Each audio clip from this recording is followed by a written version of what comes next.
আমরা যারা অয়েলি স্কিনের আপুরা আছি তারা কিন্তু ময়শ্চারাইজার ইউজ করতে চাই না। আমাদের মধ্যে একটা ভুল ধারণা আছে যে ময়শ্চারাইজার ইউজ করলে আমাদের স্কিনটা আরও বেশি কালো দেখায় এবং আরও বেশি তেল চিটচিটে হয়ে যায়। যাদের অয়েলি স্কিন তারা যদি ময়শ্চারাইজার ইউজ না করেন, এর ফলে কিন্তু স্কিন আরও বেশি অয়েল প্রডিউস করে, যার কারণে স্কিন আরও বেশি অয়েলি দেখায়। তো তাদের জন্য বেস্ট হচ্ছে জেল বেসড কোনো একটা ক্রিম ইউজ করা।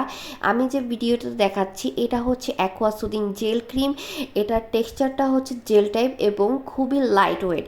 এটা দেওয়ার পর মনেই হবে না যে আপনি স্কিনে কিছু অ্যাপ্লাই করেছেন, বা স্কিনে কোনো জ্বালা পোড়া বা রেডনেস ফিল হবে না। এটা কিন্তু যাদের স্কিন খুব রেডনেসের প্রবলেম আছে, অ্যাকনি প্রোন স্কিন, স্কিনে অ্যালার্জি আছে, তাদের জন্য খুবই সেফ। আর ফ্রিজে রেখে ইউজ করলে এই গরমে আপনারা কিন্তু বেশ আরাম বোধ করবেন।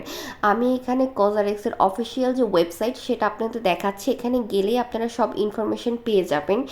এই ক্রিমটি যেহেতু প্যান্থনল এবং গ্রিন টি দিয়ে তৈরি করা হয়েছে, তাই এটি স্কিন ব্যারিয়ারে কিন্তু খুব বেশি সাহায্য করে থাকে এবং স্কিনকে খুব বেশি আরাম দিয়ে থাকে।